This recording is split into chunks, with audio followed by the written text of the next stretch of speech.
Hello, everyone. I'm Bill Rapisi, President and CEO of the Lymphatic Education and Research Network here in New York City. And it's a real pleasure to be able to give a shout out to the College Park High School Baseball Booster Club. I know today that you're going to be hearing from Zach Berger, who is the youth ambassador for our organization in Texas. You won't find a better advocate, and proof of that is we've asked Zach to actually come to Washington, D.C., where we'll be having our lobby days in March. And we actually have an event on the steps of the Lincoln Memorial, and Zach will be our featured speaker to really ramp up interest and support for this disease, lymphatic diseases, which unfortunately Zach suffers from. However, rather than just sitting back and feeling bad for himself, Zach has become a leader and spokesperson for the over 250 million people around the world who actually suffer from lymphedema and lymphatic diseases. Zach, thanks so much for your support. All of you, you're in for a real treat to hear this champion and hero tell his story to you. And thanks again for the opportunity to be able to give this shout out today. Bye now. We're going to give the floor to Mr. Zach Berger.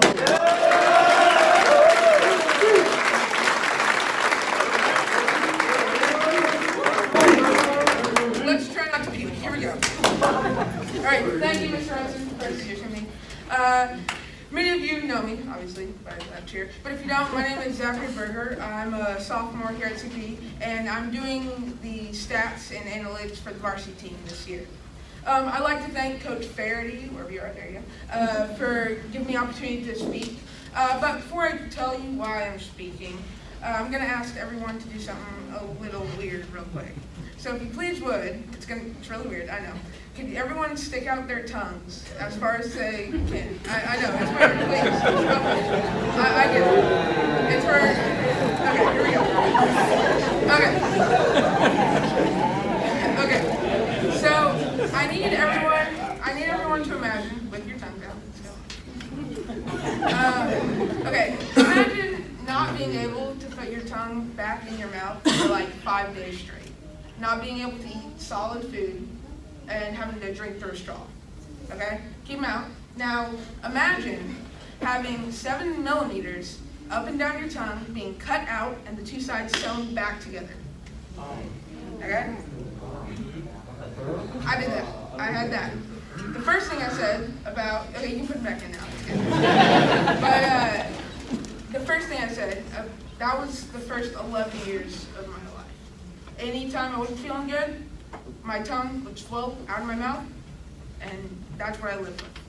Then, when I was 10, I had the biggest and most life-changing surgery called tongue reduction surgery. And so that was that 7.5 millimeters. Now, most of you don't know, but the reason of all of that is because of a birth defect I have called lymphatic malformation. Now, I'm pretty sure that none of you in here know what that means, so I'll tell you.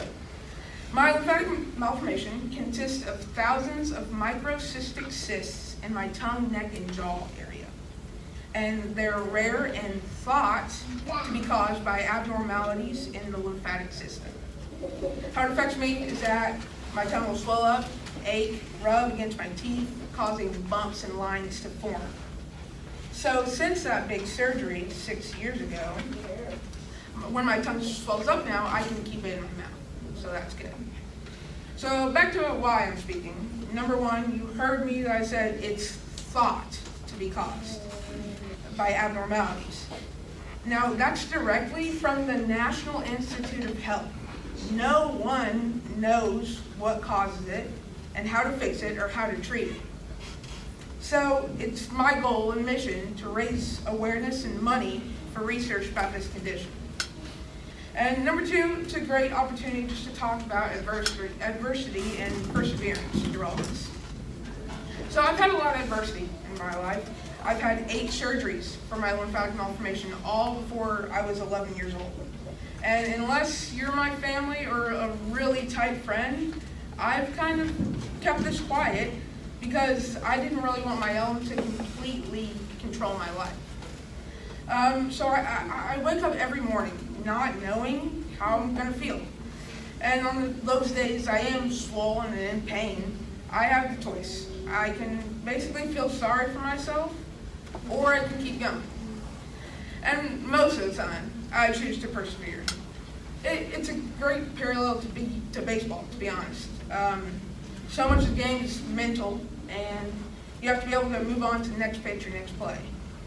You know, griping and whining in baseball, life, or with whatever you have isn't really going to get you anywhere. So, me and my family work for an organization called LEARN. It stands for Lymphatic Education and Research Network. I'm the Texas Youth Ambassador, and we started our own efforts to support LEARN and raise awareness and money for research, which we call Zach's Attack for a Cure. We have a website called zachsattack.com, and we're using social media. I created a podcast, and we're selling t-shirts, which we're actually selling in the back if anybody wants to get one. My dad's wearing one right in the back. That's what they look like. And in March, I'm having the opportunity to speak at a rally and a walk on the steps of the Lincoln Memorial in Washington, D.C. So that's my plug for my charity, right? So please, if you would, follow our social media pages, Zach's Attack or Zach's Attack for a Cure, and buy a shirt. We're selling stickers for the back of cars if you want it. And yeah, so if you wouldn't mind spending a few bucks to donate, get awareness out there. But I want to kind of leave everybody with the two words, adversity and perseverance. You have to turn your adversity into power, because in life and in baseball and everything, you have to live by the so what next pitch mentality. Thank you.